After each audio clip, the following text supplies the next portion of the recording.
ஆண்டவருடைய பாதத்தில் வரும்போது ஒரு பெரிய இளைப்பாறுதல். அதிகாலையில் எழும்பி அவருடைய பாதத்துக்கு போகும்போது ஆண்டவரை பார்த்து சொல்லுங்கள், ஆண்டவரே உம்முடைய பாதத்தில் நான் வந்திருக்கிறேன், உம்முடைய பாதபடியில் வந்து அமர்ந்திருக்கிறேன். நான் அப்படி தான் சொல்லுவேன். காலையில் எழுந்து அவருடைய சமூகத்தில் போகும்போது, ஆண்டவரே உம்முடைய பாதபடியில் நான் வந்திருக்கிறேன், நான் உம்மோடு பேச, உம்முடைய குரலை கேட்க, என் காரியங்கள் எல்லாம் உமக்கு தெரியப்படுத்த உம்முடைய பாதபடியில் நான் வந்திருக்கிறேன். உங்கள் வீட்டில், உங்கள் ஜெப அறையில், நீங்கள் ஜெபிக்கிற இடத்துல, அல்லது உங்களுடைய பெட்ரூமில், ஏதோ ஒரு வராண்டாவில், எங்கே நீங்கள் முழங்கால் படிட்டு ஜெபிக்கிறீங்களோ அங்கே அவருடைய பிரசன்னம், அவருடைய பாதம் இருக்கிறாரு. அப்படியே நீங்கள் ஆட்டோமேட்டிக் சொல்லலாம், உங்களுடைய பாதபடியில் வந்திருக்கிறேன். ஒரு பெரிய இளைப்பாறுதல் வரும். நீங்கள் அப்படி சொல்லி பாரு. சில சமயம் அவங்களுக்கு ஜெபிக்கவே முடியாத ஒரு சூழ்நிலை வரும். உங்களுக்கு வந்திருக்கா? எனக்கு அப்படி வந்திருக்குது. சில நெருக்கங்கள் பார் வரும்போது என்ன ஜெபிக்கிறதுன்னே தெரியாது. ஜெபிக்கிற மாதிரியே ஒரு விருப்பம் இருக்காது. அதனால் நான் போய் உட்காந்துட்டு, ஆண்டவரே எனக்கு ஜெபிக்க முடியல, எனக்கு ரொம்ப பாரமாக இருக்குது, ஆனால் உங்களுடைய பாதபடியில் வந்து நான் உட்காந்துருக்கிறேன், அவ்வளோதான். உங்களுடைய பாதபடி, உங்களுடைய பிரசன்னம், அதுதான் எனக்கு எல்லாம். அப்படியே உட்காந்துருங்க தேவ சமூகத்தில். கொஞ்சம் அவருடைய அன்பை தியானிச்சுக்கிட்டே நீங்கள் அமரு. ஒன்றுமே ஜெபிக்க தேவையில்லை. இயேசுவை நினைத்து கண்களை மூடி அவருடைய சிலுவை அன்பை நினைத்து, உங்கள் பாதபடியில் வந்திருக்கிறேன், எனக்காக ரத்த சிந்தனைகளே நீ நினச்சி பாருங்கள். அவருடைய பிரசன்னம் உடைய உள்ளத்தை அப்படியே மகிழ பண்ணும். அந்த பாரங்களை எல்லாம் எடுத்து விடும். ஒரு நிமிஷத்தில் அந்த சூழ்நிலையை அவருடைய பிரசன்னம் மாற்றிவிடும். அதனால் அந்த தெய்வ பிரசன்னம், ஆண்டவருடைய பாதத்தை உறுதியாய் பற்றி கொள்ளுங்கள். சரியா? இப்பொழுது நாம் சாட்சிகள், ஏன்னா நிறைய பேர் ஒவ்வொரு இந்த ஜெபிக்கலவாங்க நிகழ்ச்சிக்கு நிறைய ஆண்டவருடைய பிள்ளைகள் காத்திருக்கிறீங்க. முக்கியமாக புதுசாக இயேசு பற்றி கேள்விப்பட்டு இது மாதிரி பிரார்த்தனை பண்ணுறாங்களாம், இயேசு சுகம் கொடுக்குறாங்களான்னு நிறைய பேர் காத்திருக்கிறீங்கல்ல. உங்களுக்காக நான் விசேஷமாய் ஆண்டவரை துதிக்கிறேன். நான் அடிக்கடி சொல்லுகிற மாதிரி, இயேசு ஒரு மதத்திற்குரிய கடவுள் அல்ல. அவர் மதங்களுக்கு அப்பாற்பட்டவர். யார் அவரிடத்தில் பாரத்தோடு வந்தாலும் அவங்களுக்கு அவர் அற்புதம் செய்வார். ஒன்றே ஒன்று தான் விசுவாசம். இயேசு எனக்காக சிலுவையில் மரித்து உயிர்த்தெழுந்தார். அவர் உயிரோடு இருக்கிற ஆண்டவர் எனக்கு அற்புதம் செய்வார். இவங்களுக்கெல்லாம் அற்புதம் செய்திங்களை எனக்கு செய்யுங்க, இயேசுவேன்னு அவருடைய பெயரை சொல்லி கூப்பிடணும், அவ்வளோதான். வேறு உங்களுடைய பொண்ணோ பொருளோ எதையும் அவர் எதிர்பார்க்கவில்லை. உங்கள் வீட்டிலே அவர் இருக்கிறார். அதை விசுவாசித்து நீங்கள் வேண்டுதல் செய்தால் போதும். சரியா? இப்போது நான் வேகமாக இந்த சாட்சிகளை வாசித்த பிறகு 5 நிமிஷம் உங்களுடைய ஜெபத்துக்கான நேரம். அந்த 5 நிமிஷத்துக்குள்ளே இயேசு அற்புதம் செய்திருவார். பாருங்கள், நீங்கள் பெற்றுக்கொள்ள முடியும். மற்றவங்க தேவ பிள்ளைகள், அபிஷேகம் பெற்ற ஆண்டவருடைய பிள்ளைகள், புதுசாக இதை பார்க்குற மற்றவங்களுக்காக இந்த நேரத்தில் நீங்கள் ஜெபிக்கணும். எனக்கு ஒன்று எல்லா ஆண்டும் தந்திருக்கிறான்னு அமைதியாக இருக்கக்கூடாது. மற்றவங்களுக்காக என் ஆயிரக்கணக்கான பேர் இந்த நேரத்தில் ஜெபிக்கிறாங்க. பல லட்சங்கள் பார்த்து கொண்டு இருக்கிறாங்க. உலகம் முழுவதிலும் இருந்து 160 நாடுகளிலிருந்து இதை பார்க்குறாங்க, பல தேசத்திலிருந்து. நீங்கள் முழங்கால் படியிட்டு அந்த 5 நிமிடம் மற்றவங்களுக்கு ஆட்சேபிக்கணும். ஆண்டவரே, நான் அவங்களுக்கு ஆட்சேபிக்கிறேன். யார் யார் இந்த நேரம் கூப்பிட்றாங்களோ அவங்களுக்கெல்லாம் அற்புதம் நடக்கணும்னு சொல்லி நம்ம இணைந்து ஜெபிக்கணும். சரியா? கர்த்தருடைய பிள்ளைகள் எல்லாரும் அப்படி ஜெபிக்கணும். சரி, இப்போது சகோதரி பிரியா பெங்களூர்லேருந்து ஒரு சகோதரி எழுதின ஒரு சாட்சி. என் கணவர் ஆட்டோ ஓட்டுநராக இருக்கிறார். பகல் முழுவதும் ஆட்டோ ஓட்டி சம்பாதிக்கிற பணத்தை மாலையில் குடித்து தீர்த்துவிட்டு முழு போதையில் வீட்டிற்கு வருவார். பகலில் ரொம்ப நல்லவராக இருப்பார். மாலையில் ரூபமே மாறிவிடும். போதையில் வீட்டிற்கு வந்தவுடன் யாரையாவது அடித்தால்தான் அவருக்கு அந்த நாள் முழுமை அடையும். எவ்வளோ துக்கம் இல்லை? அந்த பாவம், அந்த மதுபானம் என்கிற பாவம். இங்கே இந்த என்ன அற்புதம் இந்த வீட்டில் நடந்திருக்குன்னு பாருங்கள். உங்கள் வீட்டில் ஒரு வேளை உங்களுடைய தகப்பனார், சகோதரன் இது மாதிரி ஒரு பாதிப்பில் பார்த்துக்கிட்டு இருக்கிறீங்களா? நல்ல கவனிங்க. என் கணவரின் அடிக்கு பயந்து வாசலில் அவரின் செருப்பு சத்தம் கேட்டதுமே நான் வீட்டை விட்டு வெளியேறி யார் வீட்டுக்காவது சென்று விடுவேன். என்ன ஒரு வேதனை இல்லை? ஒரு கணவன் வீட்டுக்கு வரான மகிழ்ச்சியோடு ஏற்றுக்கொள்ள முடியாத சூழ்நிலை. வந்த அடி உத பக்கத்து வீட்டில் போய் ஒளிந்து கொள்ளுகிற சூழ்நிலை. இவருக்கு பயந்தே என் 2 பிள்ளைகளையும் ஹாஸ்டலில் படிக்க வைத்தேன். எவ்வளவோ அறிவுரை சொல்லியும் கூட அவர் குடியை நிறுத்தவில்லை. குடியை நிறுத்திவிட்டு குடும்பமாய் வாழ வேண்டும் என்கிற எண்ணம் கூட அவருக்கு இருந்ததில்லை. வீட்டில் நிம்மதியாகவே இருக்காது. என் கணவரின் குடிப்பழக்கத்தினால் 35 வருடமாக இதுதான் எங்கள் வீட்டு பழக்கமாக இருந்து வந்தது. எவ்வளோ வேதனை இல்லை. 35 இயர்ஸ், 35 வருஷம். ஊரடங்கு நாட்களில் உங்களுடைய நிகழ்ச்சியை பார்க்க ஆரம்பித்து ஜெபமும் செய்வார். ஆண்டவர் சந்திக்கிறது பார்த்தீங்களா, இந்த நிகழ்ச்சியை பார்த்த பிறகு அவருக்குள்ளே ஜெபிக்கணுன்ற எண்ணத்தை ஆவியானவர் உண்டாக்கினார். இது மனுஷனால் நடக்கிற விஷயம் அல்ல, அதை அறிந்து கொள். இயற்கைக்கு மேற்பட்ட இயேசுடைய வல்லமை. அவரிடத்தில் நிறைய மாற்றங்கள். மே மாதத்தில் ஆரம்பித்த 21 நாள் தானியேல் உபவாச நேரலை ஜெபத்தை தினமும் தவறாமல் என் கணவர் பார்த்து ஜெபித்தார். 21 நாள் ஜெபம் பண்ணினோம்ல, தேசத்தில் மாற்றம். அதே மாதிரி பல குடும்பங்களுக்குள்ளே அது நிறைய மாற்றம், விடுதலை கொண்டு வந்திருக்கிறது பாருங்கள். 21 நாள் அவரும் அந்த ஜெபத்தில் பங்கு பெற்று ஜெபித்திருக்கிறார். இப்பொழுது என் கணவர் குடிப்பதில்லை, குடிக்க வேண்டும் என்கிற எண்ணம் கூட அவருக்கு இல்லையாம். அவரே சொல்ல, எனக்கு குடிக்கணும் எண்ணமே இல்லை. பாருங்கள் எப்படி ஆண்டவர் மாற்ற. அதுதாங்க இயேசு. இதுக்கு தாங்க இயேசு வந்தார். கட்டுண்டவளை விடுதலையாக்க இயேசு உலகத்தில் வந்தார். பாவம், சாபம், பாவ பழக்கங்கள், அடிமைத்தனத்தில் கட்டுண்டு விடுதலையிலேயே இயங்குகிற மக்களுக்கு விடுதலை கொடுக்கத்தான் இயேசு இந்த உலகத்தில் வந்தார் என்று லூக்கா 4:18 இயேசுவே சொல்லுகிறார். அதுக்கு தான் வந்தார், உங்களுக்கு விடுதலை கொடுக்க. இன்றைக்கி ஏதாவது பிரச்சனையா, விட முடியலையா, நிம்மதி இல்லையா, தவிக்கிறீங்களா, இன்றைக்கி இயேசு விடுதலை தந்துடுவார். சரிங்களா? தினமும் காலையில் 6:30 மணிக்கு உங்கள் நிகழ்ச்சியை பார்த்து ஜெபிக்க ஆரம்பித்து விடுவார். தினம் காலையில் சத்தியம் டிவியில் 6:30 மணிக்கு நம்முடைய நிகழ்ச்சி வருகிறது. 6:30லேருந்து 7 வரைக்கும் டிவியில் நீங்கள் பார்க்கலாம், தினமும் பார்க்கலாம். அது சம்பாதிக்கிற பணத்தை அப்படியே வீட்டுக்கு கொண்டு வந்து தருகிறார். பிள்ளைகளிடத்திலும் என்னிடத்திலும் அன்பாக இருக்கிறார். என் வீட்டில் 35 வருடமாக இல்லாத சந்தோஷமும் சமாதானமும் இப்பொழுது இருக்கிறது. இப்பொழுது என் கணவரை பார்க்கும் அக்கம் பக்கத்தினர் அவரா இவர் என்று ஆச்சரியப்படுகிறார்கள். அதுதான் இயேசுடைய வல்லமை. அந்த ஆளாக இப்படி மாறிட்டாருங்க. அதுக்கு தான் இயேசு வந்தார். ஒரு மனிதனுக்குள்ளே மாற்றத்தை உண்டாக்கி அவனுடைய துக்கத்தை சந்தோஷமாய் மாற்ற, அடிமைத்தனத்திலிருந்து விடுதலை கொடுக்க, பயத்திலிருந்து விடுதலை கொடுத்து சமாதானம் கொடுக்க, இன்றைக்கி உங்கள் வாழ்க்கையில் உங்கள் குடும்பத்தில் ஆண்டு செய்ய போக அவரா இவர் என்று ஆச்சரியப்படுகிறார்கள். இயேசுதான் என் வீட்டிற்குள் வந்து என் வீட்டின் நிலைமையை மாற்றினார். இயேசுவுக்கு நன்றி. அதே இயேசு இன்றைக்கி உங்கள் வீட்டுக்கு வந்திருக்கிறார்.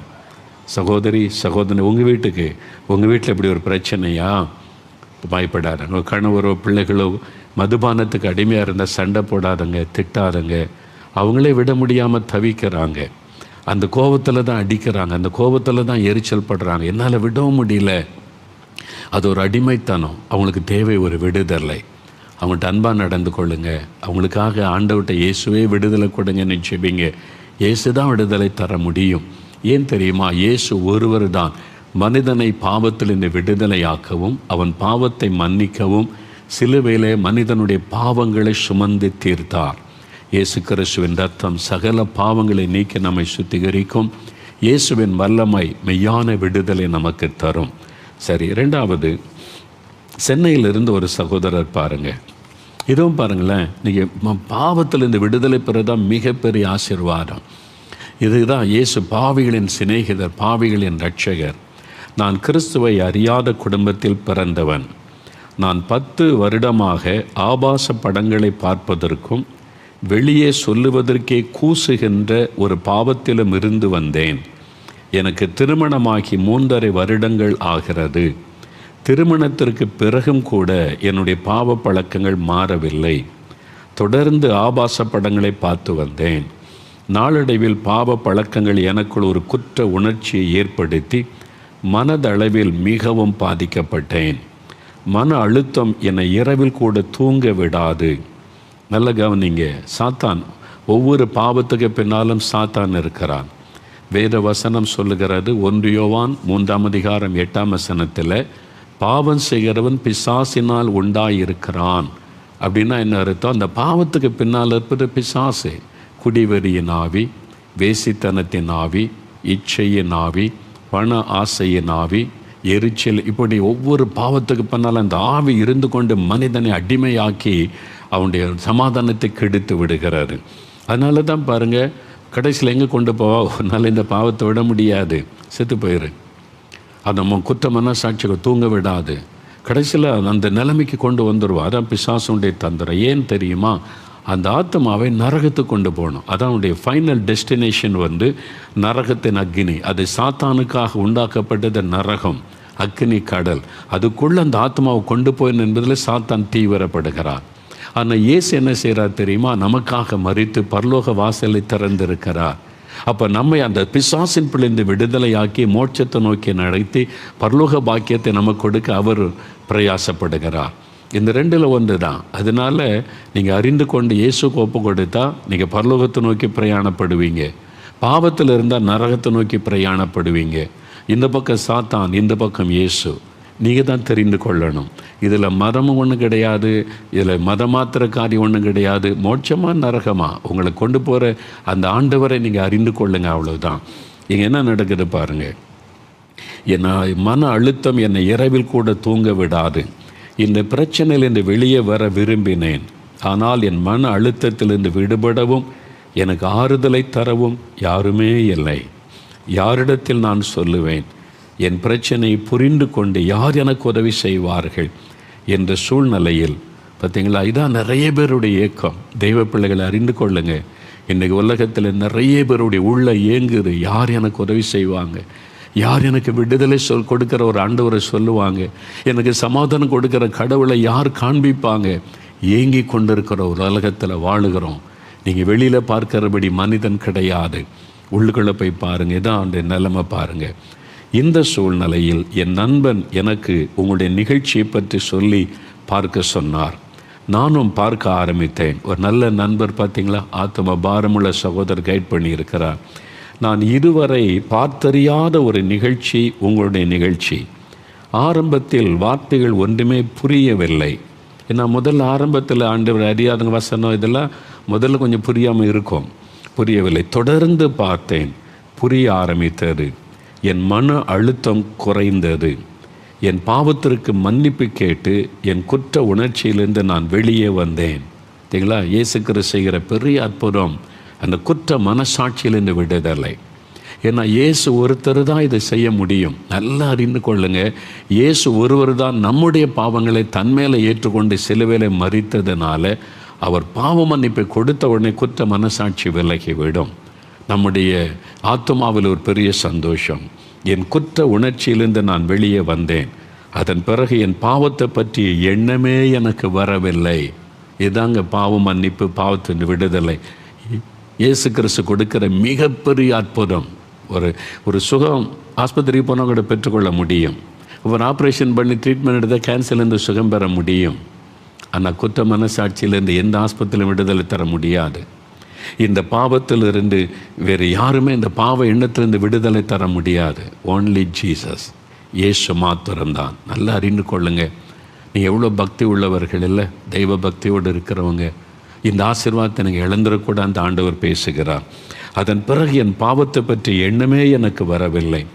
ஏன் தெரியுமா? இயேசு கிறிஸ்துவின் ரத்தம் சகல பாவங்களை நீக்கி நம் இருதயத்தை சுத்திகரிக்கும். நீங்கள் இயேசுவே என் பாவத்தை மன்னியும், என் உள்ளத்தில் வாரும்னு ஜெபிக்கும்போது கண்ணுக்கு தெரியாத ஒரு அற்புதம் நடக்கிறது. நீங்கள் கண்ணால் பார்க்க முடியாது, ஆனால் உணர முடியும். என்ன அற்புதம் தெரியுமா? இயேசு கிறிஸ்துவினுடைய ரத்தத்தின் வல்லமை நமக்குள்ளே இறங்கி நம்முடைய இருதயத்தை கழுவி சுத்திகரிப்பதை உணர முடியும். என்னங்க ரத்தம்ன்றீங்களேன்னு சொல்கிறீங்களா? எல்லா வேதமும் சொல்லுகிறதுங்க. இந்துக்களின் மூல வேதத்தில் கூட சொல்லப்பட்டிருக்கிறது என்று பிராமண குடும்பத்தை சார்ந்த சில தெய்வ பிள்ளைகள் என்னிடத்தில் சொன்னது உண்டு. ரத்தம் சிந்துதல் இல்லாமல் பாவம் மன்னிப்பு உண்டாகாது. ஒரு மனிதனுடைய பாவம் மன்னிக்கப்பட பரிசுத்தமுள்ள ரத்தம் சிந்தப்பட்டிருக்கணும். அந்த ரத்தம்தான் ஒரு மனுஷனுடைய பாவக்கரையை மாற்ற முடியும் என்று. அப்படி மனிதனுக்காக பரிசுத்தமுள்ள இரத்தத்தை சிந்தினவர் யார்? இயேசு ஒருவர் தான். அந்த இரத்தத்தின் வல்லமை நமக்குள்ளே இறங்கி வருவதை நீங்கள் எக்ஸ்பீரியன்ஸ் பண்ண முடியும். அப்படியே உங்களுடைய இருதயம் கழுவப்படுவதை, சுத்திகரிக்கப்படுவதை, அந்த பாவத்தின் பாரம் விலகுவதை உணர முடியும். அதான் அந்த அனுபவம், எக்ஸ்பீரியன்ஸ். இவர் கிறிஸ்தவர் அல்லாத சகோதரர் தான். பாருங்கள், அவர் சொல்கிறாரு, என் பாவத்தை பற்றி எண்ணமே எனக்கு வரவில்லை. ஒரு விடுதலை, பூரண விடுதலை, தேவனுடைய பிள்ளை என்கிற சந்தோஷம். அப்போ அந்த கிழக்குக்கு மேற்குக்கும் எவ்வளவு தூரமோ அவ்வளவு தூரமாய் நம்முடைய பாவத்தை ஆண்டவர் விலக்கி விடுவாராம். அதன் பிறகு நாம் இயேசுகிட்ட போனால், ஆண்டவரே நான் மேலே பாவம் செய்தேனேன்னா, எப்போ மகனை செய்த? அப்படியா, நீ பாவம் செய்தியா? என் மகளை நீ பாவம் செய்தியா? எனக்கு ஞாபகத்தில் இல்லைப்பா அப்படின்னு சொல்லிடுவாராம். ஏன் தெரியுமா? நான் அவனை கழுவி பரிசுத்தப்படுத்திட்டேன். அவர் பாவத்தை மன்னிக்கிறவர் மாத்திரமல்ல, அதை நினையாமலும் இருப்பேன் என்று சொல்லுகிறார். உங்களை மறுபடியும் பார்க்கும்போது அந்த பாவத்தை அவர் சொல்ல மாட்டார். பாவத்தை மன்னித்து மறந்து விடுக. நீ என்னுடைய மகன், என்னுடைய மகள், நீ என் பிள்ளை, அப்படி தான் பார்ப்பாரை தவிர அந்த பாவத்தை மன்னித்து மறந்து விடுகிறார். நம்முடைய உள்ளத்தை விட்டும் அதை எடுத்து போட்டு விடுகிறார். அதான் மெய்யான சந்தோஷ சமாதானம். என் மனைவியும் என்னோட கூட உட்கார்ந்து உங்கள் நிகழ்ச்சியை பார்ப்பார்கள். 2 பேருமே உங்கள் நிகழ்ச்சியை பார்த்து இயேசுவை ஏற்றுக்கொண்டோம். இயேசுவை ஏற்றுக்கொள்றதுன்னா என்னங்க, எப்படிங்க அப்படின்னு கேட்குறீங்களா? இயேசு வசனம் சொல்கிறது யோவான் 1:12, இயேசு கிறிஸ்துவின் நாமத்தின் மேல் விசுவாசம் உள்ளவர்களாய் அவரை ஏற்றுக்கொண்டவர்கள் எத்தனை பேர்களோ அத்தனை பேரும் தேவனுடைய பிள்ளைகள் என்கிற அதிகாரம் பெறுகிறார்கள். ஏற்றுக்கொள்றதுன்னா எப்படி? உங்கள் வீட்டு வாசல் வந்து நிற்கிறேன்னு வைங்களேன். நீங்கள் ஏற்றுக்கொள்றதுன்னா உள்ளே வாங்க பிரதர், உள்ளே வாங்க, வாங்க உட்காருங்க, அது ஏற்றுக்கொள்வது. வாசலே நிற்க வச்சு இப்போ முடியாது, எனக்கு வேறு வேலை இருக்குது, போயிட்டு வாங்கன்னா அனுப்பி வச்சிடுறாரு. அப்போ நம்முடைய இருதயமாகிய கதவை திறந்து இயேசுவை என் உள்ளத்தில் வாங்க. இயேசுவை எங்கே ஏற்றுக்கொள்ள முடியும் தெரியுமா? அவங்களுடைய உள்ளத்தில். அவர் உங்களுடைய உள்ளத்தில் வாசம் பண்ணுகிற தேவன். அவர் கட்டடத்தில் வாசம் பண்ணுகிற கடவுள் அல்ல, மனிதனுடைய உள்ளத்தில் வாசம் பண்ணுகிறவர். ஒவ்வொரு மனிதனுடைய இருதயமும் அவருடைய ஆலயம். மனிதனுடைய உள்ளத்துக்குள்ளே வாசம் பண்ண நீங்கள் அவரை ஏற்றுக்கொண்ட உங்களுக்குள்ளே வர்றது நல்லா தெரியும். அதுதான் உங்களுடைய உள்ளத்தில் அந்த சந்தோஷம், அந்த மகிழ்ச்சி, அந்த சமாதானம். அதுதான் ரட்சிப்பின் சந்தோஷம், பாவமன்னிப்பின் சந்தோஷம் என்று சொல்லுவது. அதுதான் உள்ளத்தில் வரும். அது இயேசுவை ஏற்றுக்கொள்ளுவது. இயேசு உள்ளத்தில் வந்துட்டாருங்களா அவனுடைய லைஃப்பில் சேஞ்ச் வந்துடும். சுபாவங்கள் மாறிடும், குணங்கள் மாறிடும். நிறைய கிறிஸ்தவங்க இருப்பாங்க, இயேசுவை ஏற்றுக்கொள்ளலை. இயேசுவை வெளியிலே நிறுத்திட்டு கிறிஸ்தவன்னு சொல்லி சர்ச்சுக்கு போவாங்க, காணிக்கு போடுவாங்க, கிறிஸ்தவங்களாக வாழுவாங்க. ஆனால் இயேசுக்கு அவங்களுக்கு சம்மந்தமே இருக்காது. இயேசு உள்ளத்தில் இருக்க மாட்டார், வெளியில் வச்சுருப்பாங்க, அவ்வளோதான். இவங்க சிகரெட் அடிப்பாங்க, குடிப்பாங்க, கிறிஸ்துமஸ்ன்னா தண்ணி அடிக்கிற, ஜாலியாக சுற்றுறது, இப்படி அலைவாங்க. அப்படி ஒரு கூட்ட கிறிஸ்தவங்க இருக்காங்க. அவங்களுக்கு இயேசுக்கு சம்பந்தம் கிடையாது. இயேசுவை பற்றி சொல்லுவாங்க, நான் கிறிஸ்தவன், சர்ச்சுக்கெல்லாம் போகிறோம். நீ உள்ளத்தில் இயேசு இருக்கிறாரா? அதான் முக்கியம். உள்ளத்தில் இயேசு ஏற்றுக்கொண்டீங்களா? கிறிஸ்துவ குடும்பத்தில் பிறக்கிறதுனால ஒருவன் கிறிஸ்தவன் கிடையாது. மனம் திரும்பி இயேசு உள்ளத்தில் ஏற்றுக்கொள்ளும் போது தான் அவன் தேவனுடைய பிள்ளை. அதான் வசனம் சொல்லுகிறார். நிறைய கிறிஸ்தவங்களே தேவனுடைய பிள்ளைகளாக இருக்கிறது இல்லை. அதான் நிறைய பிரச்சனை. அதனால் இங்கே கிறிஸ்தவங்களை பார்த்து ஏமாந்துடாதுங்க. இயேசுவை பாருங்கள், வசனத்தை பாருங்கள், இந்த அனுபவங்களை பாருங்கள். சரியா? நிறைய கிறிஸ்தவங்க இயேசுவை ஏற்றுக்கொண்டு அவருக்கு நீ வாழ்கிறாங்க. அதையும் நீங்கள் பார்க்க முடியும். ஒரு கூட்டம் இப்படி இருப்பாங்க, ஒரு சிறு கூட்டம் அப்படியும் இருப்பாங்க. அதனால் அப்படி நீங்கள் இன்னும் இயேசுவை ஏற்றுக்கொள்ளாத கிறிஸ்தவங்களாக இருந்தால் உங்களோட பேசுகிறார். இவங்கெல்லாம் இந்த நாளைக்கு சாட்சி சொல்லும்போது எங்கே நீங்கள் நிற்பீங்க? அதனால் எல்லாருமே உள்ளத்தில் இயேசுவை ஏற்றுக்கொள்ளணும். சரியா? அவங்க சொல்கிறாங்க பாருங்கள், 2 பேருமே நாங்கள் இயேசுவை ஏற்றுக்கொண்டோம். ஜெபம் செய்ய கற்றுக்கொண்டு தினமும் தேசத்திற்காக 1 மணி நேரம் ஜெபம் செய்கிறோம். பாருங்கங்க, இப்போ தாங்க இயேசுவை ஏற்றுக்கொண்டாங்க. தேசத்துக்காக ஜெபிக்கிறாங்க. ஐயா ஊழியக்கார, ஐயா ஜெபிக்கிறீங்களா தேசத்துக்காக? ஐயா கமிட்டி மெம்பரை, செக்ரட்டரி, ட்ரெஷரரை, சபையில் இவ்வளோ பெரிய ஊழிய பொறுப்பு ஆண்டவர் தந்திருக்கிறாரு, தேசத்துக்காக ஜெபிக்கிறீங்களா? யோசிங்க.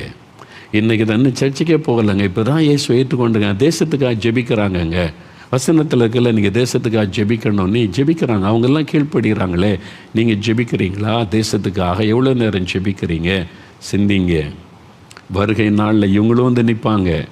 நீங்கள் எந்த ஒரு இதோட போய் இயேசுக்கு முன்னால் நிற்க முடியும்னு யோசிங்க. தினமும் தேசத்துக்காக 1 மணி நேரம் ஜெபிக்கிறோம். 10 வருடமாய் நான் அடிமையாயிருந்த பாவத்திலிருந்து வெளியே வருவதற்கு இயேசுதான் எனக்கு உதவி செய்தார். பாவத்திலிருந்து ஒரு மனிதன் வெளியே வர இயேசுவை தவிர நோபடி வில் ஹெல்ப் யூ. அதனால் தான் பாருங்கள், இயேசுக்கு தான் அந்த பாவத்திலிருந்து வெளியே வர உங்களுக்கு உதவி செய்ய முடியும். மதுபான பழக்கம், போதை வஸ்துகள், எனி கைண்ட்ஸ் ஆஃப் சின், எந்த விதமான பாவமாக இருந்தாலும் உதவி செய்வா. நீங்கள் ஒத்துக்கொள்ளுங்க, ஆண்டவரே நான் பாவி, என் பாவத்தை மன்னியும், எனக்கு உதவி செய்யும். உடனே அவர் இறங்குவார். இன்றைக்கி சொல்லுங்கள், மனிதரிடத்தில் என் பலவீனத்தை சொல்லி இருந்தால் நான் அவமானப்பட்டிருப்பேன். கரெக்டாக சொல்கிறாங்க பாருங்கள். இதான் கவனிங்க. நீங்கள் மனுஷங்கிட்ட போய் இதை சொன்னீங்கன்னு வைங்களேன், அவன் 4 பேருக்கு சொல்லுவேன், தெரியுமா இவன் இப்படியா அவன் அப்படியானோ. நீங்கள் உங்கள் தவிர பிரபலப்படுத்தி உங்களை அவமானப்படுத்திடுவாங்க. நல்லா கேட்பாங்க, ஃப்ரெண்டு மாதிரி. இதான் மனுஷ சுபாவம். ஆனால் ஆண்டவர் யாருக்கிட்டையும் உங்களை விட்டு கொடுக்க மாட்டார். நீங்கள் இயேசுகிட்ட போய் எந்த பாவத்தை அறிக்கையிடுங்க, யாருக்கும் அதை வெளிப்படுத்த மாட்டார், யாருக்கும் சொல்ல மாட்டார். நான் மன்னிச்சிட்டேன், மறந்துட்டேன், போ மகனேன்னு சொல்லுவார். அவ்வளோதான். இயேசு ஒருவர் தான்.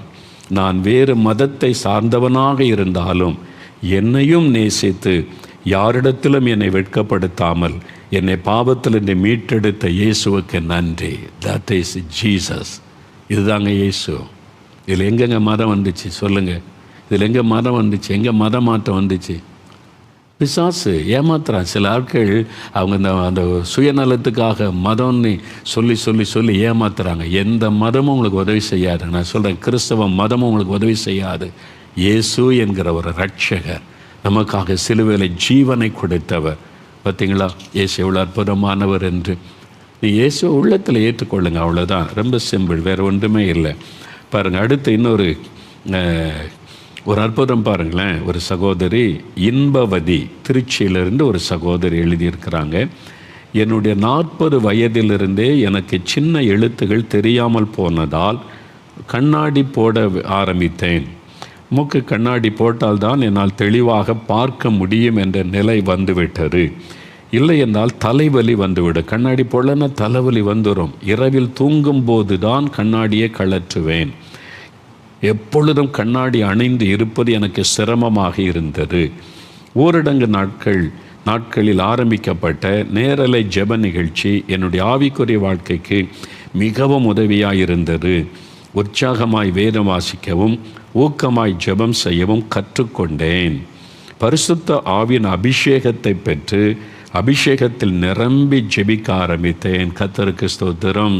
பார்த்தீங்களா, பரிசுத்த ஆவியின் அபிஷேகம் எல்லாரும் பெற்றுக்கொள்ளணும். அந்த உன்னத பலன், அந்த ஆவியானவர் உங்களுக்கு ஒரு பலன் தருவார். அபிஷேகத்தை பெற்றுக்கொண்டாங்க. வருகிற நாட்களில் ஒரு முறை அபிஷேகத்துக்காக ஒரு சிறப்பு கூட்டம் நம்ம ஆன்லைனில் நடத்த போகிறேன். ஆண்டவர் உணர்த்திக்கிட்டே இருக்கு. அப்போ இன்னும் தெளிவாக அதை பற்றி சொல்லி அபிஷேகத்தை பெறுகிற விதம் உங்களுக்கு சொல்லி கொடுக்கப்படும். நிறைய புதுசாக பார்க்குறீங்களா, நீங்கள் அதை அறிந்து கொள்ளணும். சரியா? நான் உங்களுக்கு வர நாட்களில் அந்த அபிஷேகத்துக்கான ஜெபம் நடத்தப்படும். கடந்த வருடம் டிசம்பர் மாதத்தில் ஒரு நாள் ஜெபிக்கலாமாங்க நேரலை ஜெபத்தில் நீங்கள் வியாதியஸ்தர்களுக்காக ஜெபிக்கும் போது கண்ணில் பிரச்சனை உள்ளவர்கள் கண்களில் கைகளை வைத்து ஜெபியுங்கள் என்று சொன்னீர்கள். அதான் நான் சொல்கிறது, வியாதி உள்ள இடத்துல கை வைத்து ஜெபிங்க, விசுவாசத்துடன் ஜெபியுங்கள், அற்புதத்தை பெற்றுக்கொள்வீர்கள் என்று சொன்னீர்கள். அதுவரை என் கண் பார்வைக்காக நான் ஜெபித்தது இல்லை. நிறைய பேர் என்னன்னா, ஒரு வியாதி வந்துட்டால் சாதாரணமாக எடுத்துக்கொள்கிறோம். நம்ம ஜெபம் பண்ணி பெற்றுக்கொள்ளணுன்றதே நிறைய பேருக்கு தெரிகிறதில்லை. இயேசுகிட்ட ஜெபிச்சா நமக்கு அற்புதம் செய்வார், விசுவாசிங்க. பாருங்கள், ஜெபித்ததே இல்லை. நீங்கள் சொன்னதற்கு பிறகுதான் நானும் எனக்கும் அற்புதம் செய்ய வேண்டும் என்று என் கண்ணாடியை கழற்றிவிட்டு கண்களில் கைகளை வைத்து விசுவாசத்தோடு ஜெபித்தேன். ஜெபம் முடிந்து மீண்டும் கண்ணாடியை போட்டு கொள்ளாமல் வேதத்தை எடுத்து வாசிக்க ஆரம்பித்தேன். என்னால் நன்றாக வாசிக்க முடிந்தது. அதன் பிறகு இன்று வரை மறுபடி மூக்கு கண்ணாடி அணியவில்லை, தலைவலியும் வருவதில்லை. இப்பொழுது என் வயது 63. 23 வருடமாய் என் கண்களில் இந்த குறைபாட்டை நீக்கி வெளிச்சம் கொடுத்த இயேசுவுக்கு நன்றி. 23 வருஷ பிரச்சனை, கண்ணில் இருந்த பிரச்சனை, தலைவலி, ஆண்டவர் சுகம் கொடுத்துட்டார். எத்தனை வருஷம் ஆனால் இன்றைக்கி நீங்கள் ஜெபிக்க போகிறீங்க, இயேசு உங்களுக்கு அற்புதம் செய்ய போகிறார். விசுவாசிக்கணும். சரியா? இந்த சகோதரி மாதிரி. சரி, அடுத்து சகோதரர் ஜான் ராபர்ட் விழுப்புரத்திலிருந்து ஒரு சாட்சி எழுதியிருக்கிற அனுபவம். நல்ல கவனிக்க. அவங்க மாமியார் வாழ்க்கையில் நடந்த அற்புதம். நான் கத்தோலிக்க திருச்சபையை சார்ந்தவன். என் மாமியார் 40 வருடமாக வெற்றிலை பாக்கு போட்டு வந்தார்கள். எத்தனையோ முறை இந்த பழக்கத்தை விடுங்க என்று சொன்னாலும் கேட்க மாட்டார்கள். கடந்த 30 வருடமாக சர்க்கரை நோயும் இருந்தது. இதனால் அடிக்கடி சிறுநீர் கழிக்க வேண்டியிருக்கும்.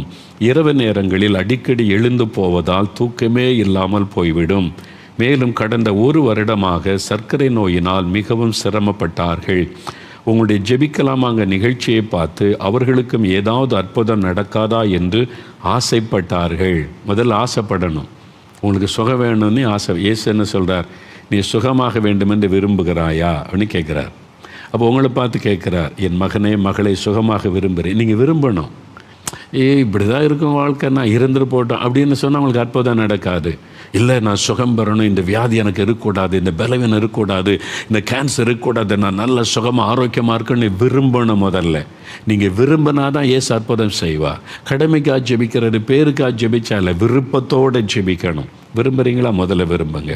பார்த்தீங்களா, அவங்க சொல்கிறாங்க, அவங்க அற்புதம் நடக்காதா என்று ஆசைப்பட்டார்கள். இயேசுவினிடத்தில் அற்புதத்தை எதிர்பார்த்தீர்கள் என்றால் உங்களிடத்தில் இருக்கும் இயேசுவுக்கு பிடிக்காத பாவ பழக்கங்களை ஒப்பு கொடுத்து விட்டுவிட வேண்டும் என்று ஒரு நாள் நீங்கள் சொன்னீர்கள். பார்த்தீங்களா, அதான் ஆண்டவர் பேசுகிறாரு. அவனுக்கு விருப்பம் வந்துட்டு சுகம் பெறணுன்னே. இப்போ ஆண்டவர் என்ன பேசுகிறார்? ஊழியக்காரன் வாயில் இயேசு சுகம் கொடுக்க ஆயத்தம், ஆனால் ஆண்டவருக்கு பிரியமில்லாத சில காரியம் உங்கள்கிட்ட இருக்காரு, விட்டுறணும், ஒப்பு கொடுங்க அப்படின்னு சொன்னபோது 40 வருடமாய் அவர்களுக்கு இருந்த வெற்றிலை பாக்கு போடும் பழக்கத்தை நிறுத்த ஒப்பு கொடுத்து ஜெபித்து விட்டு விட்டார்கள். ஒப்பு கொடுத்தவன 40 வருஷங்க ஒரு பழக்கம் மாறுறது ரொம்ப கஷ்டம் இல்லை? 40 வருஷம் அவன் ஒப்பு கொடுத்தா, எனக்கு இந்த வேண்டாண்டவரை, இந்த வேண்டாத பழக்கம் வேண்டாம், விடுதலை கொடுத்துருங்க. ஏன்னா நம்முடைய சரீரம் தேவனுடைய ஆலயம். இந்த வெற்றிலை பாக்கு போடுறதெல்லாம் உங்களுக்கு அந்த பயன்படுத்துவது உங்களுக்குள்ள நோய்களை கொண்டு வர டாக்டர்ஸே சொல்கிறாங்க. அதனால் பார்த்தீங்களா, அன்று இரவிலிருந்து இரவு நேரத்தில் நல்ல தூக்கம், அடிக்கடி எழுந்திருப்பது இல்லை. அவர்களுக்கு சர்க்கரை நோயினால் இருந்த பிரச்சனையும் கூட இல்லை. வெற்றிலை பாக்கு போட வேண்டும் என்ற எண்ணம் கூட பிறகு வரவில்லையாம். அவங்களுக்கு அந்த எண்ணமே எனக்கு வரல. 40 வருஷம் வீட்டில் இருந்த எங்களுக்கு ரொம்ப ஆச்சரியம். இதெல்லாம் ரொம்ப ஆச்சரியம், மிராக்கள் அப்படி தான் சொல்லணும். எனக்கு எங்கள் பாட்டி விவரம் தெரிஞ்ச நாள்லேருந்து வெற்றிலை பாக்கு போடுவாங்க. காலை எழுமுன்னா அது சாப்பிடாமன்னு இருப்பாங்க, இல்லாமல் இருக்க முடியாது. ஆனால் ஒரு நாள் இயேசு ரொம்ப பக்தி உள்ளவங்க, ஆனால் இயேசுக்குள் வந்த பிறகு தான் விடுதலை. என் குடும்பத்தார்கள் ஆச்சரியம், சொந்தக்காரங்களா, நீங்கள் வெற்றிலை பாக்கு விட்டுட்டீங்களா அப்படின்னு. இது சாதாரண விஷயமா இல்லை. பாருங்கள், ஆண்டவர் விடுதலை கொடுத்துட்டார். இப்பொழுது 6 மாதம் ஆகிவிட்டார். 40 வருடமாக இருந்த பாவ பழக்கத்தை மாற்றி 30 வருடமாக இருந்த சர்க்கரை நோயினால் இந்த பிரச்சனையை மாறச் செய்த இயேசுவுக்கு நன்றி. இன்றைக்கி உங்களுக்கு செய்ய போகிறார். நீங்கள் ஜெபிக்க போகிறீங்க, சரியா? அடுத்து இன்னொரு சகோதரி எழுதியிருக்கிறாங்க பாருங்கள். என் அம்மாவிற்கு ஒரு மருத்துவமனையில் செய்த அறுவை சிகிச்சைக்கு பிறகுதான் உடம்பில் பிரச்சனைகள் வரத் தொடங்கியது. அவர்கள் உடல் எடை குறைந்தது, தொடர்ந்து வயிற்றுப்போக்கு இருந்தது, என்ன சாப்பிட்டாலும் உடம்பு ஏற்றுக்கொள்ளாது, எப்பொழுதும் உடம்பில் சோர்வு இருக்கும், உடம்பிற்குள் புழு நெளிவது போல் இருக்கிறது என்று சொல்லுவார்கள். என்ன கஷ்டப்பா! முழு மருத்துவ பரிசோதனையில் என் அம்மாவிற்கு HIV பாசிட்டிவ் என ரிசல்ட் வந்துவிட்டது. அம்மா கதறி அழுதார்கள். ஏதோ ஒரு ஆஸ்பத்திரியில் அங்கே ஆப்ரேஷன் நடந்தபோது நடந்த மிஸ்டேக்கில் HIV உள்ளே வந்துவிட்டது. குடும்பமே நிலை குலைந்து விட்டது. ஒரு பெரிய மாத்திரை தினமும் விழுங்க வேண்டி இருக்கும். எலும்பும் தோலுமாக அம்மாவை பார்க்கவே பரிதாபமாக இருக்கும். எந்த தவறுமே செய்யாமல் உடம்பில் இந்த நோயை அம்மா சுமந்து வந்தார்கள். இவ்வளோ கஷ்டம் இல்லை? இவ்வளோ வேதனை. 2020ஆம் ஆண்டு ஜனவரி மாதத்தில் ஆலங்குளத்தில் நடந்த இயேசு விடுவிக்கிறார் அற்புத பெருவிழாவில் ஒரு அற்புதத்தை எதிர்பார்த்து நாங்களும் கலந்து கொண்டோம். கடைசி நேர ஜெபத்தில் நீங்கள் பாரத்தோடு ஜெபம் செய்தபோது என் அம்மாவும் ஜெபம் செய்தார்கள். அப்பொழுது இயேசுவின் சிரித்த முகத்தை என் அம்மா தரிசனமாய் பார்த்திருக்கிறார்கள். சரிங்களா? இயேசு இப்படிலாம் அற்புதம் செய்கிறார் பாருங்கள். நான் என்ன தப்பு பண்ணேன்? எங்கோ நடந்த மிஸ்டேக்கில் என் உடம்புல இந்த வியாதி கிருமி வந்துட்டு மன உடைஞ்சி போய் அழுத போது இயேசு சிரித்த முகத்தோட காட்சி அளித்தார். அதே நேரத்தில் என் அம்மா வாமிட் எடுத்தார்கள். இயேசு பார்த்த உடனே ஒரு வாமிட் எடுத்தார்கள். வாமிட்டுக்கு பிறகு இனம் தெரியாத ஒரு விடுதலையை உடம்பில் உணர்ந்திருக்கிற நோய் கிருமி போயிட்டு அவ்வளோதான், வெளியேறிட்டு உடம்பை விட்டு. என் அம்மாவின் உடல்நிலையில் நல்ல முன்னேற்றம். மாத்திரையும் நிறுத்திவிட்டார்கள். அதன் பிறகு எந்த பிரச்சனையும் இல்லை. சோர்வாய் படுத்து இருக்கும் என் அம்மா வேலைக்கும் செல்ல ஆரம்பித்தார்கள். எடையும் உடம்பில் கூடியது. உற்சாகம் தெம்பு உடம்பில் வந்தது. சோர்வே இல்லை. இரத்த பரிசோதனையில் எல்லாமே நார்மல் என்று வந்து விட்டார். No HIV. அந்த கிருமி ஆண்டவர் வெளியே எடுத்து விட்டார். இயேசு சிரித்த முகத்தோடு காட்சி கொடுத்து ஒரு அற்புத சுகம். இயேசு எவ்வளவு நல்லவர் என்பதை உணர்ந்து துதிக்கிறோம். இயேசுதான் அம்மாவிற்கு அற்புதமான பூரண சுகத்தை கொடுத்து சாட்சியாக வைத்திருக்கிறார். இயேசுவுக்கே எல்லா மகிமையும் செலுத்துகிறோம். பார்த்தீங்களா? இயேசு எவ்வளோ அற்புதமானவர். அதே இயேசு தான் இன்றைக்கி உங்கள் வீட்டில் வந்திருக்கிறார். கண்ணீரோடு கேளுங்க ஆண்டவர்கிட்ட. அவர் உங்களுக்கும் தரிசனமாவார், உங்களுக்கும் இப்படி அற்புதம் செய்வார் பாருங்கள். கடைசியாக ஒரு சாட்சி, சகோதரர் ஜெயபிரகாஷ் KGFலேருந்து இந்த சாட்சி எழுதியிருக்கிறாங்க. இது ஒரு வினோதமான சாட்சி பாருங்களேன். நிறைய குடும்பத்தில் நடக்குது, நிறைய பேர் வெளியே சொல்ல பயப்படுறீங்க. இது பாருங்கள். நானும் எனது மனைவியும் கிறிஸ்துவை அறியாத வேறு மத வைராக்கியத்தில் பக்தியாய் வளர்க்கப்பட்டவர்கள். நாங்கள் எவ்வளவு பக்தியாய் இருந்தாலும் எங்கள் வீட்டில் நிம்மதியும் சமாதானமும் இல்லை. எங்கள் வீட்டில் அதிகமாக பிசாசு கோளாறுகள் இருந்ததினால் இயேசுவை ஏற்றுக்கொண்ட உறவினர் ஒருவர் இயேசுவை பற்றி சொல்லி எங்களையும் இயேசுவை ஏற்றுக்கொள்ள செய்தார். 2021 ஜனவரி மாதத்தில் தான் இயேசுவை ஏற்றுக்கொண்டோம். ஆனாலும் பிசாசின் பயமுறுத்தல் இருந்து கொண்டே இருந்தது.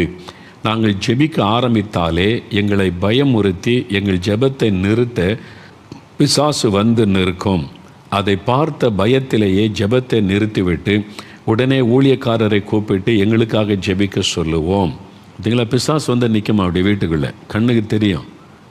இதெல்லாம் வினோதமாக தெரியுதில்ல, அது உண்மை, அது அவங்களுடைய அனுபவம். நிறைய பேர் இந்த மாதிரி கஷ்டப்படுவதை நான் பார்த்துருக்கிறேன். தினமும் ஊழியக்காரரின் உதவி எங்களுக்கு தேவைப்பட்டது. உங்களுடைய ஜெபிக்கலாமாங்க நிகழ்ச்சியை பற்றி கேள்விப்பட்டு குடும்பமாக பார்க்க ஆரம்பித்தோம். நீங்கள் சொல்லும் தேவ வார்த்தைகளும் வசனங்களின் விளக்கங்களும் எங்களுக்கு தைரியத்தை கொடுத்தது. உங்களுக்காக ஜெபிக்க யாரையும் தேடாதீர்கள், நீங்களே உங்களுக்காக ஜெபியுங்கள் என்று நீங்கள் சொல்லுவதை கேட்டு இயேசுவின் நாமத்தை சொல்லி ஜெபிக்க கற்றுக்கொண்டோம். அதன் பிறகு எங்களுடைய ஜெபத்தில் ஒரு வல்லமையை உணர்ந்தோம். ஜெபத்தில் ஒரு வல்லமை, இயேசுவின் நாமத்தை சொல்லும்போது. இப்பொழுதும் சில நேரங்களில் ஜெபிக்கும்போது பிசாசானவன் வந்து நிற்கிறான். ஆனால் எங்களுக்கு அவனை பார்த்தாலே பயம் வருவதில்லை. இப்போ காமெடி ஆகிட்டாவே. நீங்கள் வல்லமை பெற்றுக்கொண்டீங்கன்னா முதல்ல பயமுறுத்துவான். நீங்கள் அபிஷேகம் பெற்று ஆண்டோடைய வல்லமை பெற்றுக்கொண்டு அவனை பார்த்தா காமெடியாக சிரிப்பீங்க. வந்துட்டியா, போய்கிட்டே ஓடி போயிரு அப்படின்னு உங்களை பார்த்தா பயப்படுவான். இதுதான் உண்மை. பார்த்தீங்களா, அவங்க சொல்கிறாங்க பிசாசன் வந்து நிற்கிறான், ஆனால் எங்களுக்கு அவனை பார்த்தால் பயம் வருவதில்லை. ஜெபம் செய்ய ஆரம்பித்ததும் கொஞ்ச நேரம் நின்று விட்டு தானாய் போய்விடுவான். ஜெபிக்கிற இடத்துல அவனால் நிற்க முடியாது. பிசாசல் நிற்க இயேசுவின் நாமத்தை சொல்லி ஜெபிக்க தன்னால் போயிடுவான். அவனால் நிற்க முடியாது, போய்விடுவான்.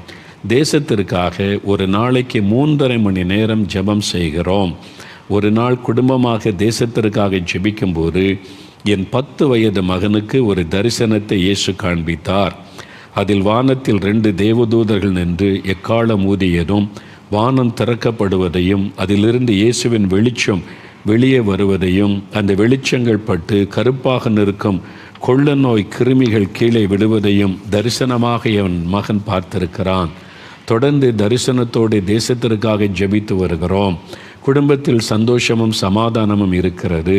பிசாசின் போராட்டத்தில் பல வருடங்கள் போராடிய எங்களை ரட்சித்து இயேசு என்கிற நாமத்தை கொண்டு பிசாசை எதிர்த்து நிற்கவும் தேசத்திற்காக ஜெபிக்கவும் போர் வீரர்களாய் வைத்திருக்கிற இயேசுவுக்கு நன்றி. எப்படி இயேசு மாற்றுறார் பார்த்தீங்களா? அந்த இயேசுன்ற நாமத்தை சொல்லி ஜெபிக்கும்போது உங்களுக்குள்ள ஒரு பலன் உண்டாகும். இப்போ 5 நிமிடம் டைம். 35 வருஷ குடிப்பழக்கத்திலிருந்து ஆண்டவர் ஒரு சகோதரனுக்கு விடுதலை கொடுத்திருக்கிறார். வெளியே சொல்ல முடியாத பாவ காரியம், அதில் ஆண்டவர் விடுதலை தந்திருக்கிறார். கண் பிரச்சனை, 23 வருட பிரச்சனைலேருந்து சுகம், 40 வருட பாவ பழக்கத்தின் விடுதலை, 30 வருட சர்க்கரை நோயிலிருந்து விடுதலை, HIV அந்த கிருமி இல்லாமல் அழிச்சிட்டார் ஆண்டவர். இயேசு தரிசனமாகி கொடுத்த விடுதலை பாருங்கள். ஜெபிச்ச உடனே பிசாஸ் தன்னாலே போயிடும். அற்புதம். இன்றைக்கி உங்களுக்கு ஒரு அற்புதம் தேவை. நீங்கள் ஜெபிக்கணும். ஜெபிக்கலாமா? இப்போ முடிந்தவங்க முழங்கால் படியிட்டு கொள்ளுங்கள். இயேசுக்கு முன்னால் உங்களை தாழ்த்துவதற்கு அடையாளம் தான் முழங்கால் படியிடுவது.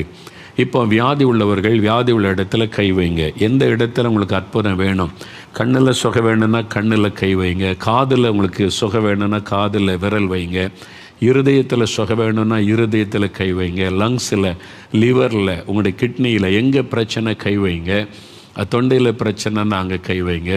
அப்படி இல்லை கை கால் எல்லா இடமும் வலிக்குதுன்னா நெஞ்சில் கை வைத்து கொள்ளுங்கள். இயேசுவே என்னை தொடும். இயேசுடைய பெயரை சொல்லணும். இயேசுவே என்னை தொடும், எனக்கு விடுதலை தாரும். இதுக்கு தடையாக இருக்கிற என் பாவங்களை மன்னியும், என்னுடைய பாவங்களை மன்னித்து எனக்கு சமாதானம் தாரும், என்னை சுகமாக்கும். அப்படியே இயேசுவிடத்தில் கேட்கணும். நீங்கள் வேறு யாராவது வியாதிப்பட்டவங்க உங்கள் வீட்டில் இருந்தால் நீங்கள் அவங்க மேலே கை வைங்க. குழந்தைகள், பெற்றோர் கை வைத்து அவங்களுக்கு உதவி செய்யுங்க. ஜெபத்தில், ஆண்டவரே எங்கள் அப்பாவுடைய சுகத்துக்கு ஜெபிக்கிறேன், விடுதலைக்கு ஜெபிக்கிறேன், என் குழந்தையினுடைய சுகத்துக்கு நான் ஜெபிக்கிறப்பான்னு சொல்லி அப்படி ஒருவருக்காக ஒருவர் ஜெபிக்கலாம். கை வைத்து ஜெபம் பண்ணுங்க. உங்கள் சரீரத்தில் நீங்களே கை வைத்து கொள்ளுங்கள். இயேசு உங்கள் பக்கத்தில் தான் நிற்கிறார், உங்கள் வீட்டுக்குள்ளே வந்திருக்கிறார். அவருடைய பாதம் உங்களுடைய வீட்டுக்குள்ளே வந்திருக்கிறது. இயேசுவே என்னை தொடும், இயேசுவே விடுதலை தாரும், இயேசுவே சுகமாக்கும், இயேசுவே உங்களுடைய வல்லமை எனக்குள்ளே இறங்கட்டும். ஜெபம் பண்ணுங்க, ஜெபம் பண்ணுங்க. நீங்கள் தான் ஜெபிக்கணும். இயேசுவே எனக்கு இந்த பாவத்தில் இந்த விடுதலை வேணும், புது இருதயம் எனக்கு வேணும், என்னால் இந்த பாவத்தை விட முடியல, உங்களுடைய இரத்தத்தின் வல்லமை எனக்குள் இறங்கட்டும், எனக்காக சிலுவையிலே மரித்து உயிர்த்தெழுந்த இயேசுவே என் உள்ளத்திலே வாரும், உம்மை ஏற்றுக்கொள்ளுகிறேன் அப்படி சொல்லுங்க. ஜெபம் பண்ணுங்க, ஜெபம் பண்ணுங்க, ஜெபம் பண்ணுங்க. நல்ல வாய் திறந்து இயேசுவேன்னு கூப்பிடுங்க. இயேசுடைய பெயரை சொல்லுங்க, இயேசுடைய பெயரை சொல்லுங்க. இயேசுவே, இயேசுவின் நாமத்தினாலே இந்த வியாதி விலகட்டும், இயேசுவின் நாமத்தினால் அசுத்தாவி விலகட்டும், இயேசுவின் நாமத்தினாலே மந்திர வல்லமை அழியட்டும், இயேசுவின் நாமத்தினாலே பயத்தின் ஆவி விலகட்டும், இயேசுவின் நாமத்தினாலே குடிவெறியின் ஆவி விலகட்டும், இயேசுவின் நாமத்தினாலே இச்சையின் ஆவி விலகட்டும். இயேசுடைய பெயரை சொல்லுங்க, சொல்லுங்க. என் குழந்தை சுகம் அடையட்டும், என் கணவர் சுகம் அடையட்டும், நடக்க முடியாத என் குழந்தை நடக்கட்டும், என் கால்கள் பலன் கொள்ளட்டும், என் சிறுநீரகம் சுகம் அடையட்டும். சொல்லுங்க, இயேசுடைய பெயரை சொல்லுங்க. அந்த நாமத்தை சொல்ல சொல்ல ஆண்டவருடைய வல்லமை இறங்குகிறது. இயேசுடைய பெயரை சொல்ல சொல்ல ஆண்டவருடைய வல்லமை இறங்குகிறது, ஆண்டவருடைய வல்லமை தொடுகிறது. Lord I thank you, lord I praise the, hallelujah. இயேசுடைய பெயரை சொல்ல சொல்ல அற்புதம் நடக்கிறது. இன்னும் 2 நிமிஷம் தான். சொல்லுங்க, இயேசுவின் நாமத்தில் சுகம் உண்டாகட்டும், இயேசுவின் நாமத்தில் விடுதலை உண்டாகட்டும், இயேசுவின் நாமத்தில் எங்கள் குடும்பத்தில் அற்புதம் நடக்கட்டும், இயேசுவின் நாமத்தில், நசரேயனாக இயேசுவின் நாமத்தில் சொல்லி ஜெபம் பண்ணுங்க, ஜெபம் பண்ணுங்க, கருத்தா ஜெபம் பண்ணுங்க. இப்போ ஜெபிக்க ஆண்டவருடைய வல்லமை இறங்குகிறது. உங்கள் வீட்டுக்குள்ள ஆண்டவருடைய பிரசன்னம் இறங்குகிறது. கர்த்தருடைய வெளிச்சம் உதிக்கிறது, இயேசுவின் வெளிச்சம் உதிக்கிறது. நசரேயனாக இயேசுவின் நாமத்தில் கர்த்தருடைய வெளிச்சம் உதிக்கிறது. இயேசுவின் நாமத்தில் கர்த்தருடைய வெளிச்சம் உடைய வீட்டுக்குள் வருகிறது. பாவ இருள் விலகுகிறது, பிசாசாக இருள் விலகுகிறது, நோய் கொண்டு வருகிற இருள் விலகுகிறது. ஒரு விடுதலை, கர்த்தருடைய வெளிச்சம் உங்கள் வீட்டுக்குள்ள வருகிறது. நீங்கள் அந்த வெளிச்சத்தை பார்க்கிறீங்க, வெளிச்சத்தை பார்க்கிறீங்க. உங்கள் வீட்டுக்குள்ள ஒரு வெளிச்சம் உதிப்பதை நீங்கள் பார்க்கிறீங்க. சுசீலா, உங்களுடைய வீட்டுக்குள்ள ஒரு வெளிச்சம் உதிக்கிறதை பார்க்கிறீங்க. அந்த வெளிச்சம் வந்தவனை இருள் மாறுகிறது, அசுத்தாவி விலகுகிறது. உங்களுடைய சரீரத்தை விட்டு இந்த நோயின் கட்டு தெரிபடுகிறது. இயேசுவே ஸ்தோத்திரம் சொல்லுங்க. இயேசுவே உமக்கு ஸ்தோத்திரம், இயேசுவே உமக்கு நன்றி அப்படி சொல்லுங்க. ஆண்டவருடைய வல்லமை, உங்களுடைய வெளிச்சம் உங்கள் வீட்டுக்குள்ள இறங்க இறங்க அந்த இருள் விலகுகிறது. இப்பொழுதே நீங்கள் அற்புதத்தை பார்த்து கொண்டு இருக்கிறீங்க. இயேசுவுக்கு நன்றின்னு சொல்லுங்க, நன்றின்னு சொல்லுங்க. Thank you Lord, thank you Lord. கொடுக்கிற விடுதலைக்காக நன்றி, செய்கிற அற்புதத்திற்காக நன்றி. Thank you Lord. அன்பழகன், உங்கள் வீட்டுக்குள்ள ஆண்டோடைய வெளிச்சம் உதிக்கிறத பார்க்குறீங்க. ஒரு வெளிச்சம் வருகிறது, அதனால் அந்த இருள் விலகுகிறது. உங்கள் குடும்பத்தில் இருக்கிற வெறுமை, தரித்திரம் என்கிற இருள் விலகுகிறது. எப்பொழுது வியாதி இல்லாத நாளை வீட்டில் இல்லை, அந்த நோயை கொண்டு வருகிற இருள் விலகுகிறது. அன்பழகன், விடுதலை பெற்றுக்கொள்றீங்க. வீட்டுக்குள்ள மாற்றம். இயேசுவுக்கு நன்றி, இயேசுவுக்கு நன்றின்னு நீங்க சொல்லுங்க, வாய் திறந்து சொல்லுங்க. ஹல்லேலூயா, உமக்கு நன்றி, உமக்கு நன்றி. ஜாக்குலின், ஆண்டவருடைய வல்லமை உங்கள் வீட்டுக்குள்ளே இறங்குகிறது. ஜாக்குலின், உங்களுடைய சரீரத்தில், உங்களுடைய மனதில் இருக்கிற இருள் விலகுகிறது. அந்த மன அழுத்தம், டிப்ரெஷன், அதை கொண்டு வந்த இருள் விலகுகிறது. ஜாக்குலின், இயேசுவின் நாமத்தில் உங்களுக்கு விடுதலை. அப்படியே இயேசுவுக்கு நன்றின்னு சொல்லுங்க. Thank you Lord, thank you Lord. Naveen, Naveen என்கிற பெயரை என் கண்மனால் ஆண்டவர் நிறுத்துகிறார். நவீன், ஆண்டவருடைய வல்லமை, இயேசுவின் வல்லமை உங்களை தொடுகிறது. உங்க மேல ஆண்டவருடைய வெளிச்சம் உதிக்கிறதுனால இருள் விலகுகிறது. பாவ இருள், உங்களை அடிமை வைத்திருந்த பாவ இருள் விலகுகிறது. அதனால் வந்த வியாதியின் இருள் விலகுகிறது. நவீன், இயேசுவுக்கு நன்றி சொல்லுங்க. தேங்க்யூ லார்ட், உமக்கு நன்றி, உமக்கு நன்றி. ஹல்லேலூயா, உமக்கு நன்றி, உமக்கு நன்றி. மகிமா, மகிமா, இயேசுடைய கரம் உங்களை தொடுகிறது. மகிமா, ஆண்டவருடைய வெளிச்சம் உங்களுடைய வாழ்க்கையில உதிக்கிறது.